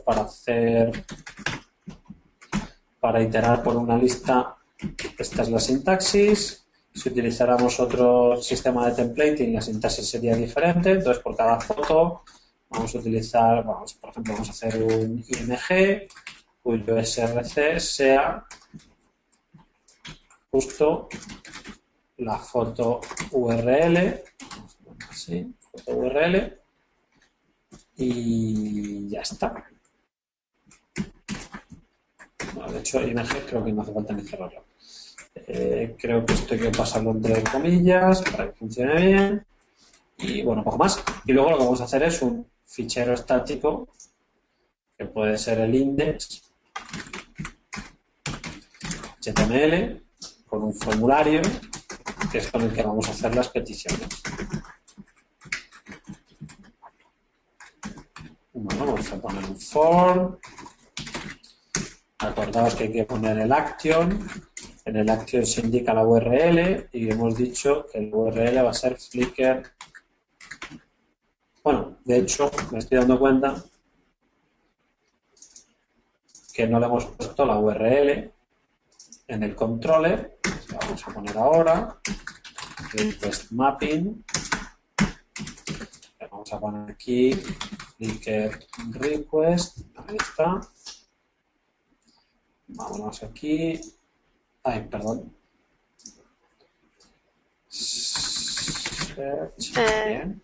Micael, perdona Sí. que te interrumpa. Yo no sé si le pasa al resto de compañeros, pero la pantalla ahora mismo la tengo congelada. O sea, no estoy viendo lo que estás tecleando. No se ve.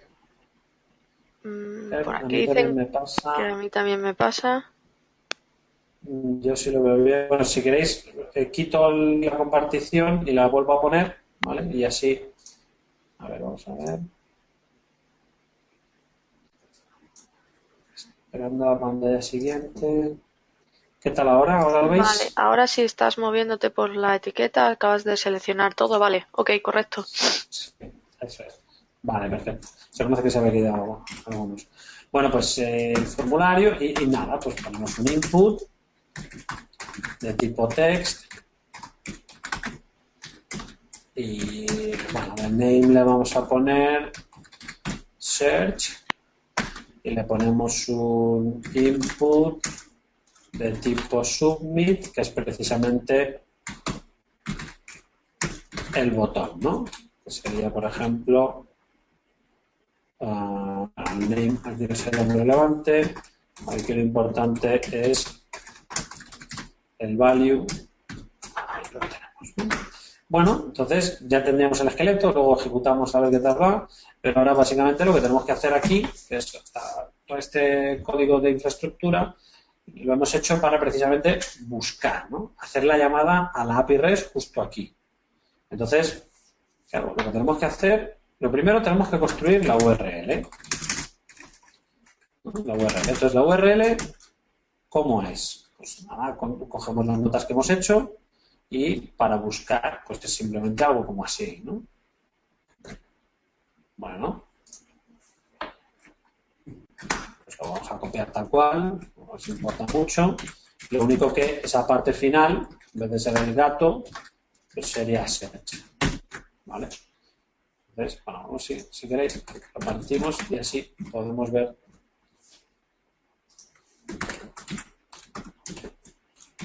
Ahí, ¿vale? Ese se ve entero. Lo que pasa es que hay que tener en cuenta un detallito. Este search, como podría contener espacios, el concatenar así tal cual, pues podría dar problemas. Entonces, podemos hacer uso de la clase URLEncoder, que de esa manera nos permite codificar eso en UTF-8, ¿vale? Y así no había problemas, ¿vale? Así de esa manera nos codifica en la URL esta información sin peligro de que haya espacio, ¿no? Más cosas. Bueno, pues lo que tenemos que hacer ahora es el REST template. New REST template. Ahí está. Y una vez que tenemos el REST template, pues le decimos get for entity, le pasamos la URI. Bueno, de hecho, vamos a poner el URL y le pasamos el response type. Vamos a hacer una cosa, para no modelar ahora mismo el resultado, vamos a pasarle el object node. Vamos a hacer ahí está. Vamos a pasarle el object node. Vamos a darle data.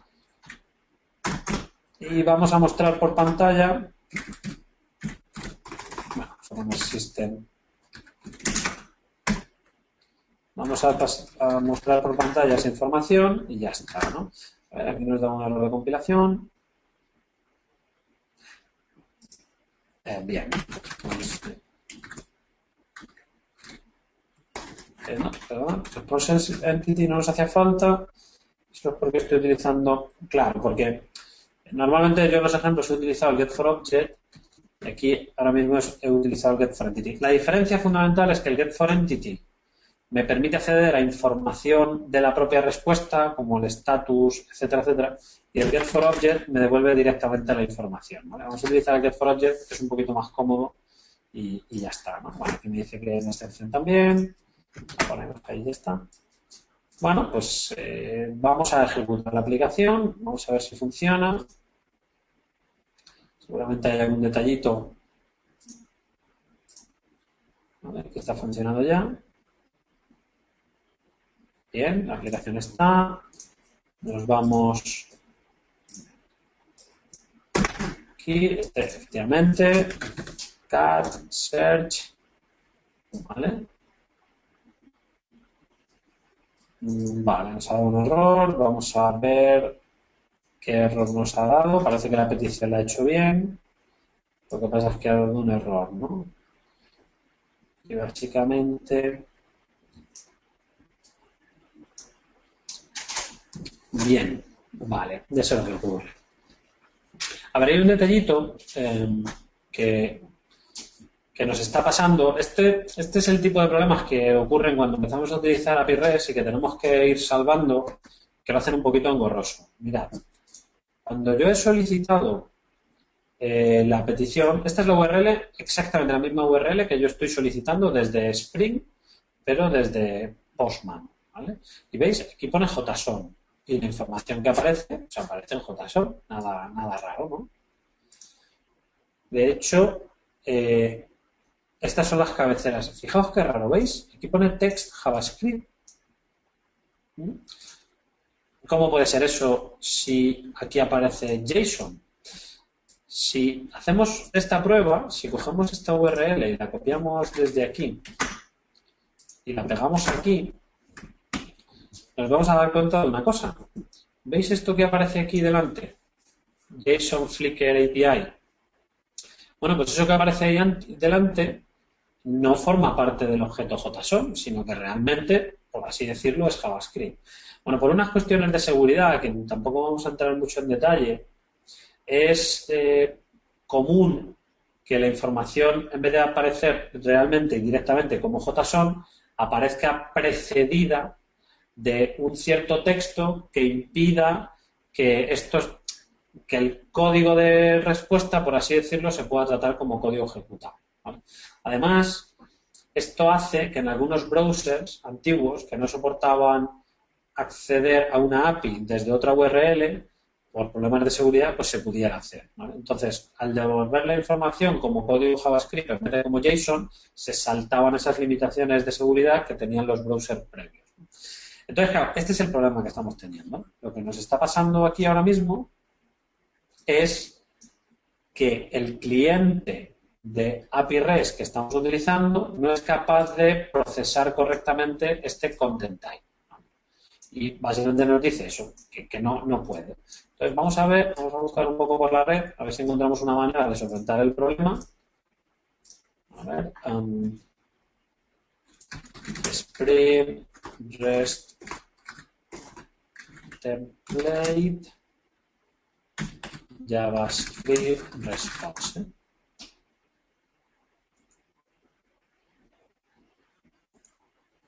Vamos a ver si nos deja.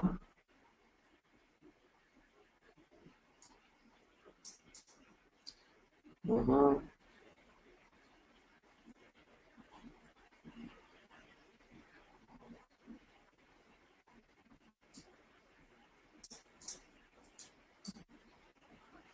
a hacer una prueba. Es posible, vamos a hacer con Postman, es posible que si nosotros en la petición le decimos que necesitamos JSON, no nos envíe la información. Si nosotros le pasamos en hacer application JSON, cuando hacemos la petición, no, nos sigue diciendo lo mismo. Hay una manera que es solicitando explícitamente que tú entiendes JSON para que él te devuelva JSON. Vamos a echar un vistacillo. No vamos con ello, ya lo vemos el próximo día. Flickr API content type JSON. Por ejemplo, aquí en esta cover lo preguntan. ¿Veis? Dice un poco lo mismo, que él esperaba encontrar esto, pero resulta que se encuentra con esto y luego, bueno, que puede llegar a tener problemas. Y fijaos, no JSON callback. Si nosotros indicamos no JSON callback, pues parece que efectivamente quitamos la respuesta. Esto en realidad, que es lo que contesta este usuario, es una respuesta JSON P. Lo de la P, esta que aparece al final, es precisamente eso, que la información no es un JSON, sino que es un JSON dentro de una llamada a una función JavaScript que se utiliza sobre todo en los antiguos browsers para evitar ciertos problemas, ¿no? Entonces, bueno, nosotros, como todo eso no nos importa, lo que vamos a hacer es pasarle el no JSON callback. Vamos a hacer una pruebecilla aquí, lo primero.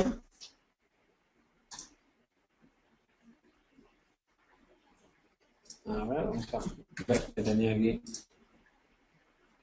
Efectivamente, al poner justo eso que nos ha dicho el usuario, ya la respuesta es la que nosotros esperamos, y si en vez de utilizar Postman utilizamos directamente el propio browser, nos vamos a dar cuenta que ya es correcto todo.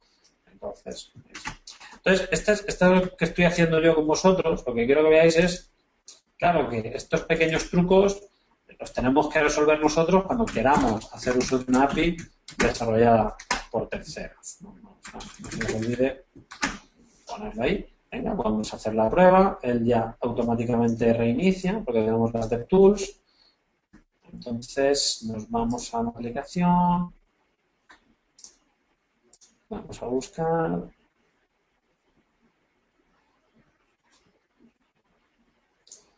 Vale, ahora da otro error. A ver qué error da. Vale, lo que nos está pasando ahora es que, claro, estamos intentando ejecutar el template, pero al template no le estamos dando la información, ¿veis? De hecho, el template espera que haya un campo search que no le estamos pasando. Venga, pues vamos a, una vez salvado este pequeño escollo, vamos a continuar.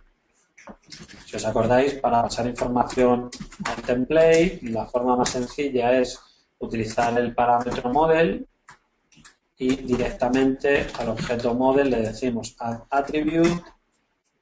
El atributo search es justo el contenido search que nos viene de la pantalla. Y bueno, con ese sería suficiente de momento.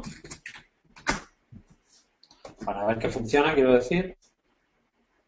Volvemos a hacer la respuesta. Efectivamente, Flickr Search for Cat. Y ahora, bueno, pues ahora lo que tenemos que hacer es extraer la información que a nosotros nos interesa de esta respuesta. Si os acordáis, lo que teníamos que hacer era generar URLs como esta partiendo de la información de la respuesta. Bueno, pues vamos a copiar esto aquí. ¿Vale? Vamos a crear una lista de string que se llame fotos de tipo ArrayList. Bueno, este no le falta. Ahí. Vale. Ahí lo tenemos. Ahí lo tenemos también. No se nos olvide añadir el atributo fotos al modelo y ahora lo que tenemos que hacer es procesar la respuesta.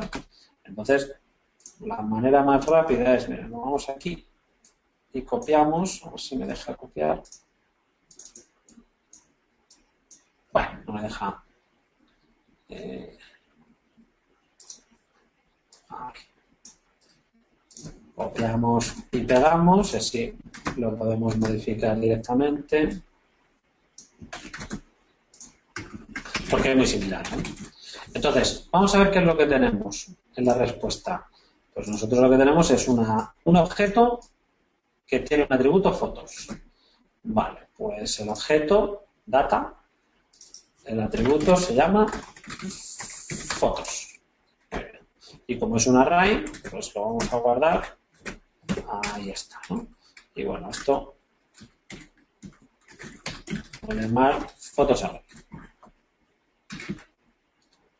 Más. Luego dentro... Ah, no, perdón, es un objeto, ¿veis? No es un array. Pues como es un objeto, esto no tiene sentido que lo hagamos así. Y tiene más sentido que se llame ObjectNode porque es el objeto. Bueno, ahora, el array propiamente dicho, este sería el photos object. El array propiamente dicho, photos array, es igual a photos object y este sí se llama foto. Curioso, llama foto, pero ese es el array. Foto. Vale.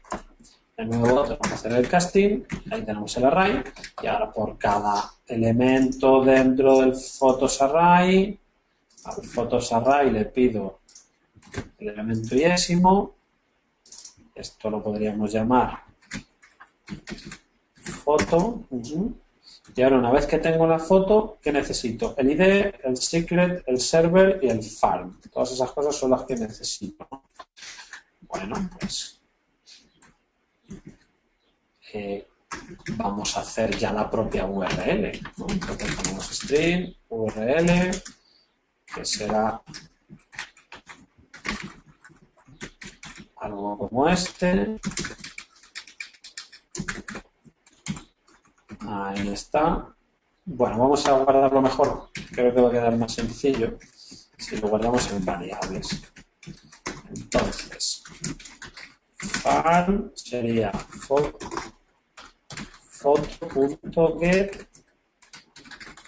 farm text. Bien.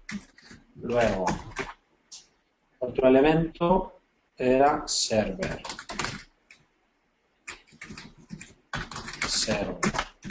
Otro elemento, ID.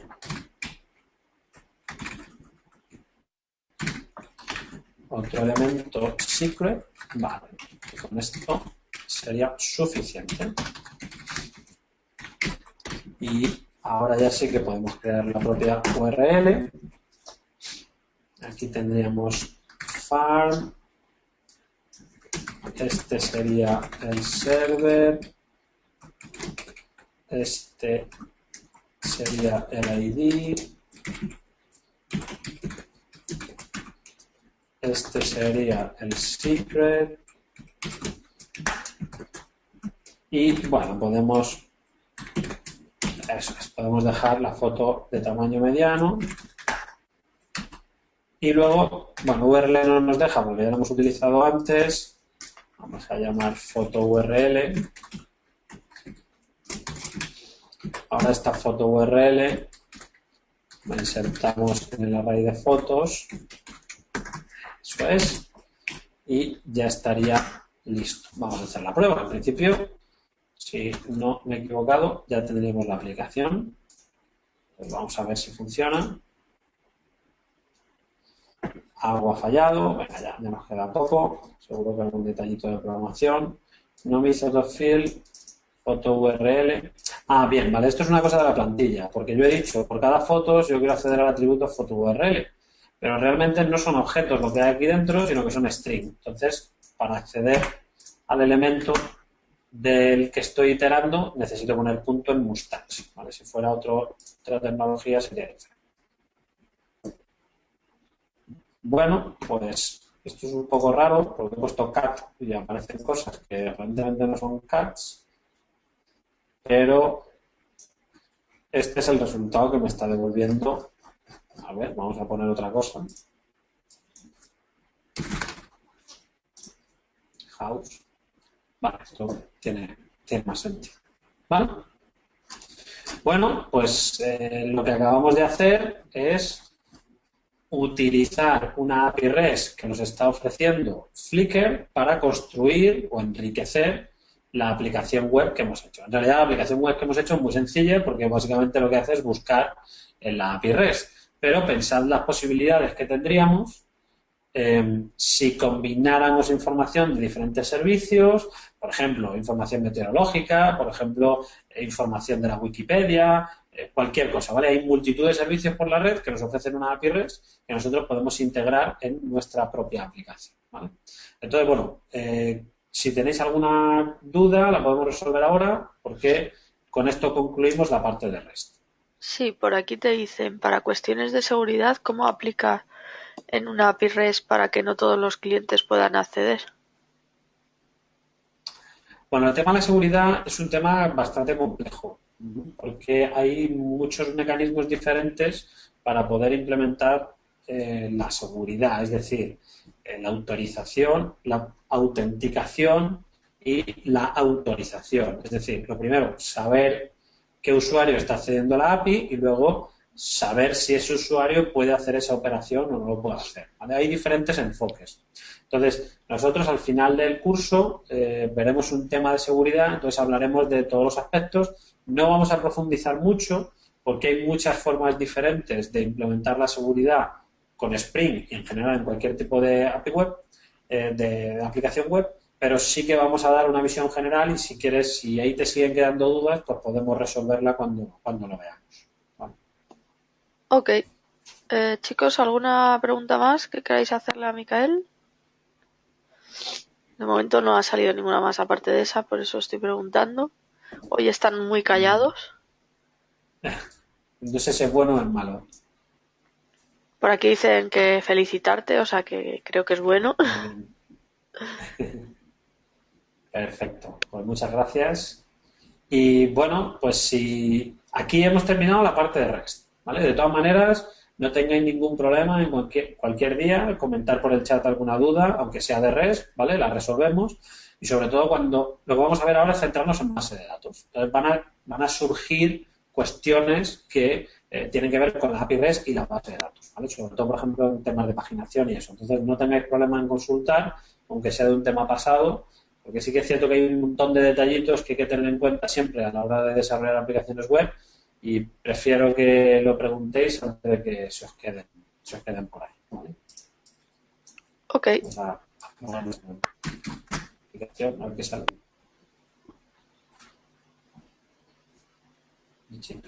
Vale, pues si no tenéis En ninguna principio cosa más, no ha salido ninguna duda más, así es que nada.